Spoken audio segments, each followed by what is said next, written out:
just carry this around. Is that okay? Cool. Okay, thanks for having me. My name is Farhad, and I am from Changer and Bright Labs. The way I thought I'd do my chat today is to basically tell you the story of my companies, how they started, and as I tell you the story, I will highlight a couple of key learnings that I happen to have along the way.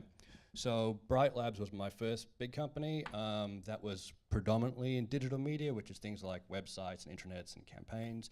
My new company, Changer, is all about the future of video across brand and entertainment. So, okay, cool. So before I started any of these companies, I was, like many of you, young, ending school and university, and we had a lot of great ideas, and we wanted to change the world and do new things. And we thought, this is a pretty exciting time, and that was around 98, early 2000s. I started uni, and I remember there was a competition at our business school where they were offering $100,000 for a awesome idea that could be commercialized. So me, my ex-business partner, and two other guys who got together and said, well, we think the future's all online, so how about we take this idea where we get individuals and groups to create social profiles online which they could share and communicate. So when I tell this story, people say, well, you basically came up with the idea for Facebook. That's ridiculous. I didn't come up with the idea for Facebook, but it was the precursor to social media. We were thinking about the social impact of online communities. Now, the business school didn't think that was a winning idea. They didn't even think it was a top 10 idea. But as history's shown, the core, the genesis of the idea was good. We were just told by someone it may not have been the best idea, so we said, fine, we'll give that up, and we went and did something else. And that led to probably our first big lesson. It's about execution, right? There are a million good ideas out there. Every one of you right now has a $1 billion idea, right? But it's about how you execute it and how good you are at executing it and how much you believe in that idea. And that was something we learned early on. I'm glad we learned that early on because it gave us sort of the courage and the strength to sort of understand or really believe in and take our ideas to fruition. So that was good. We think it was a good idea. We never executed, so that was our fault. But then again, there are also some crazy ideas that don't make any sense, but well executed, could do really well. Now, I have a friend named Noah. He was one of the first 10 employees at Facebook, right? So he was there right at the beginning. And I remember he tells me this story, and every time I hear it, I laugh. He said, Mark Zuckerberg came up to him one day and said, oh, no, I'm thinking about putting this feature on Facebook where people can say whatever they like. If they're tired, hungry, bored, busy, whatever it is, and, just update people on what's happening.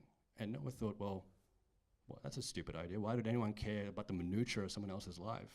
This little things, what is that going to make a big difference? And Zuckerberg said, no, it's a good idea, let's make it happen. And he did, and that was the precursor to the Facebook wall, which went on to become an enormous feature and did really well for them. But it was an idea that maybe wasn't on the bounce probabilities really that sound, but they made it work based on what came after that, and it's done very well. So that was a good example of another idea that may not have been great, but really well executed. So after the business school didn't accept our idea, we went away and thought, well, what do we do? And we thought, well, I think businesses could really benefit from having a platform where we built technology where they can build and manage their own websites and intranets. We think that will be the future. Once again, people said, no, why would businesses come to you and pay you a subscription when they can go off and build it themselves and have complete ownership? And we said, no, we think it'll work. But this time, instead of saying, oh, it's a good idea, we're not going to execute on it, we planned it out, we built a strategy, and we said, let's execute it, and we did. And that became the foundation of Bright Labs, which is now a national and top 10 agency, so forth, and it did very well for us in the long term. So that was a good execution, I think. But the next step is, after we had our software, we had to basically build the company up. And, well, you can't really build a company if you don't have the people.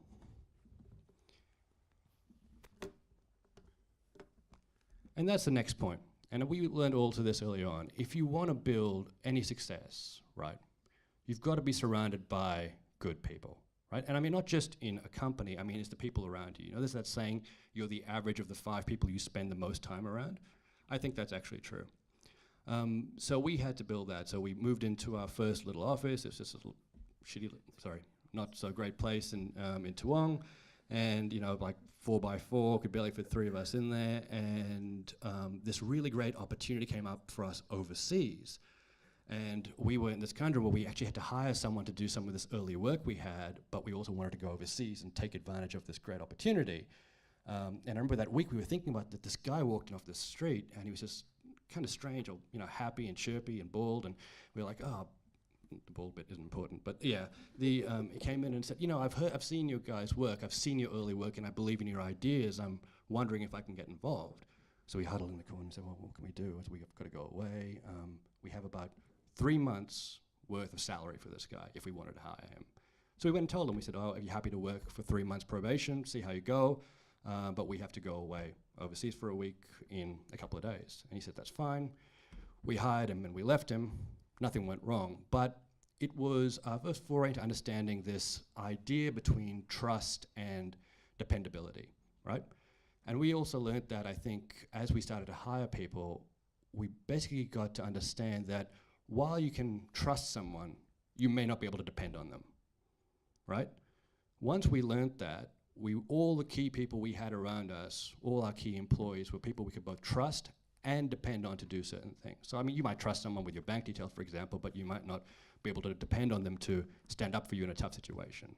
But the key people around us were always people we could trust and depend on, and we built our company up from there on these type of individuals. And Phil, the guy we hired, went on to become, I think, our longest serving employee. He was with us for like 7 years and became our head of a technical lead. So he was great. So we're lucky we could trust him. In retrospect, leaving a guy you just met with your company for a week is a bit strange, but it worked out. So we started building the company up after that. And, you know, it was going well, but as you start to hire people and hire good people, that costs a lot of money, and you've got to do a lot of stuff for the company to keep moving forward. And that's when you learn about this next point. Now, you're going to hear about this probably a lot, especially those of you who go into business. Everyone's like, you got to hustle, you got to hustle. And most of the time you wonder, what the hell are you talking about? What does hustle actually mean? And I think it means different things to different people. But what I think it means is work smart and find those opportunities you can take advantage of, right? Now, when we were growing, I think when we're at the point where you have 30 or 40 employees, your payroll is pretty large, and you've got to keep that momentum. You've got to keep moving forward. So you're always looking to find the next great opportunity. And I mean, there were a lot of times when it was really hard, but I'll give you an example of an interesting situation. We were doing a pretty big project for a dream client in Sydney, and we were onto the last part of the project. So the last installment was like, I think 40 grand or something like that. And just before the project finished, they went bankrupt and said, sorry, can't pay you, too bad. Now that was hard and it was painful, and we were wondering what to do. So with the guys who were handling their installments, they came up to us and said, sorry, there's no money for you, but there are a bunch of assets. Do you want to buy any? And we looked at it and we realized that the company that went bankrupt had extremely good server infrastructure, like really, really good machines that were worth at least as much as they owed us. So we said, how much are you going to sell these for? And they said X dollars, which was just a small fraction of what they really cost and what they were worth, and they were brand new. So we were like, okay, cool. So we decided to buy that infrastructure. We put that into one of our data centers and ran a program of backups, of premium backups for our clients, right? So we charged them a small amount for a backup, which would make sure that everything is redundant. So we would position ourselves then as a premium backup service. We made twice as much as we lost, and we got a whole bunch of server infrastructure. It was an example of how you've got to look at the opportunities and say, well, where can we find a benefit from something that may not be that great? What can you do to hustle and make it work in your favor? And that happened throughout our history. Not just me, with all my business partners, we're always looking for that opportunity to get out there, sell, work smarter, find the opportunities, and drive to the next point or leverage into the next point, right? And that was an interesting experience, but that didn't happen overnight. That was something that came up over weeks and months, actually, and that's a stressful period of time when you're a small business and you've got all these people working for you and not being able to, you've lost this bit of income you were absolutely sure you were going to get. That's a difficult thing to have to deal with. And I think that is a common theme you see a lot of, right? It's hard work. It's always hard work. If you want to go and do something yourself, an idea you want to believe in and really push, it's always going to be something you have to work hard at. You have to have an impeccable work ethic in order to make it happen. Anyone, you guys probably young, Casey Neistat? Young, look at this stuff. I mean, you listen to him talk about his work ethic. You see how hard he has to work to make what looks like a simple video every day. If you want to succeed, you really have to work hard, and you have to be resilient, right? If you don't feel you're able to be strong enough to get through those tough points, that's always going to be problematic. But you build that over time. It's a practice, like a muscle. You work it and you get better. But the resilience element is very, very important. And there's a reason I put up a picture of Arnie here. If you have ever heard any interview he's done, or if you read his books, you will see what a hard-focused worker he is and how resilient he was to all the things that were against him. And he had a lot of things go against him on his journey through. So that's something there. Also, you'd notice they all have all my images have a distinct movie theme. When I'm in the sort of film and TV industry, I thought I'd just use movie examples. But that's it.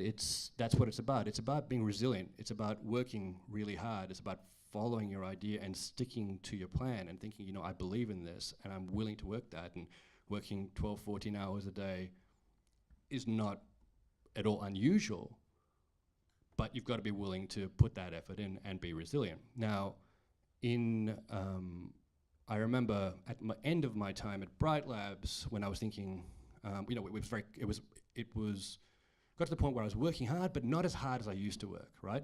It was quite comfortable, we were making quite a bit of money, it was quite straightforward, and it became sort of a bit more of a grind than a hustle. And I was thinking, well, I sort of felt comfortable. And that's when I realized this element of comfort being decline.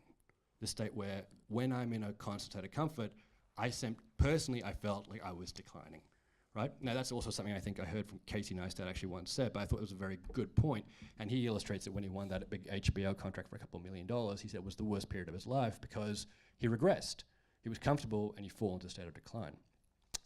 And that was it's a very interesting sentiment because for me, that point really helped me understand what I wanted to do. And I wanted to do this thing in video, and I started Changer. And when I started Changer, guess what? It was hard. I mean, yes, I was smarter and faster and better and had more networks, but it was still hard work, and it made me understand that I liked the idea of hard work and resilience, and that really came through. And we built it from there. But here's the other thing, and this is my last point. It's about risk, right? If you're not willing to risk something, you're not going to have any reward on the other side. You've got to risk something, right? And you're quite young, but if you remember this episode of The Simpsons, it was like season 3. Do you remember what happens here? Okay, so basically Ned decides that he was going to leave his job as a pharmacist and start the Leftorium, which is a shop for left-handed people, which is a pretty stupid idea, I guess, but, and he went through a lot. He started the shop, no one came to it, he believed in it, persevered, and eventually the shop did well. So we always like this, and I saw this in business school quite a bit when they show this episode of The Simpsons. It shows what resilience can actually be. But it also shows the risk, and I would not have experienced all the amazing things I have if I hadn't taken the risk in the first place. And you guys are young, and you have plenty of potential, and literally the whole world is in front of you. You can do whatever you like. It just takes that belief and a little bit of risk. And if we hadn't, after that competition, risked what we had to start that software and build up that business, helping companies build their own websites, we wouldn't be where we were today. Now, if you remember, I said there were 2 other guys who worked with us on that initial business project. Remember that? Who were the one we didn't win the 100K for? There were 2 guys called Mike Fox and Mike Knapp, right?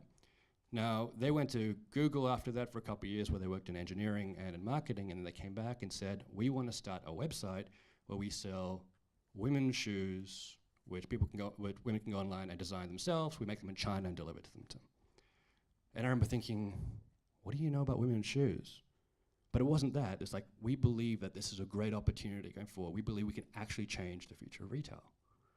And so they did. They put all their effort into that, and they grew that over a series of years. And they started as a 3-person team, and they worked and worked and worked, and they built that up, and it did very, very well. And now they've won Online Retailer of the Year like 3 or 4 times. Their last round of funding was about $20 million from Nordstrom's and a bunch of companies, and now they're based in Santa Monica in the US, and their company is Shoes of Prey.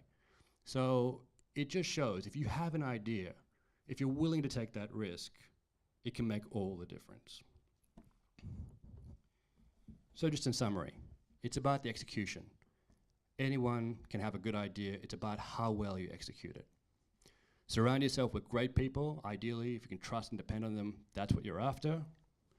You got to hustle. You got to look for those opportunities. You got to make it work. Be resilient. Do the hard yards. It'll be absolutely worth it. And if you're willing to take the risk, you can actually change the world. Thank you.